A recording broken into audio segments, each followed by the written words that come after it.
Okay, students and parents, we are going to be reviewing Bertrand Russell's Why I Am Not a Christian essay. We're going to be refuting Russell's theories, and Russell argues against the existence of God.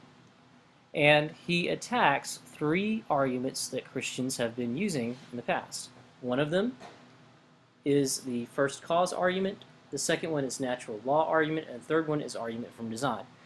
Now, Russell refutes many other arguments, but this is about 3 pages from his essay, and I think the students can analyze this according to what we know about the persuasive argument. In other words, a thesis, 3 points, and supporting subpoints and conclusion. Now, we're going to analyze this and find out what Bertrand Russell is saying. Now, Russell is an established philosopher and he's very difficult to understand, but if you use this tool that we've been using, you can understand him perfectly, even in the 8th grade. So, the objective of this worksheet is to show you the structure of the argument that Russell attempts to use to sustain his thesis. What is his thesis? Well, I'm going to give it to you. His thesis is the first cause argument, the natural law argument, and the argument from design all fail to prove the Christian God exists. Now you see that we have our familiar structure of the persuasive argument. We have 3 main points and conclusion. This is his main thesis statement. So how does he support that statement? Well, he presents the first cause argument, he defines it, he gives his thesis, and he gives components to the first cause argument, which you need to list out here, and then he gives his proofs. And one of the proofs is that it doesn't carry much weight nowadays because cause is not quite what it used to be, and he goes on to explain that. So what you need to do is fill in these blanks. Let me know what Russell thinks the components of the first cause arguments are, and what his supporting points are, his main points, and his conclusions.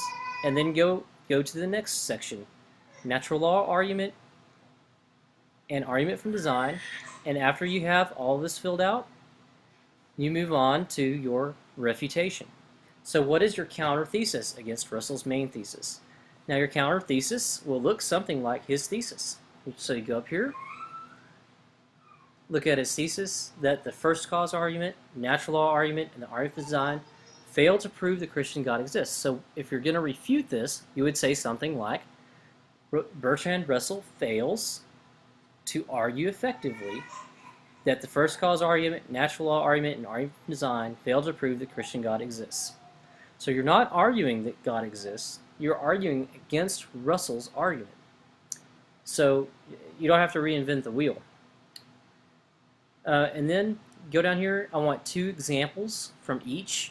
2 examples from his proofs of the first cause, 2 examples against argument from design, 2 examples from natural law, and your conclusion. So this may sound very difficult, but actually this worksheet simplifies it greatly. So let me know if you have questions, and I cannot wait to discuss this in class. One thing I do want to show you is that this link here, I will show you how much you're going to be refuting. It's only about 3 pages. This is page 3 of his essay, Why I Am Not a Christian. It's at andrew.cmu.edu, just in case that link is dead. First cause argument, that's all he writes on first cause argument right there. Just about a page. And then natural law argument, also about a page, a little bit longer, and then argument from design. So what you can do is just copy from here and paste it into the worksheet. I mean, that's all you got to do is analyze his argument, and we'll discuss it in class. So thank you very much for your participation, and we'll see you soon.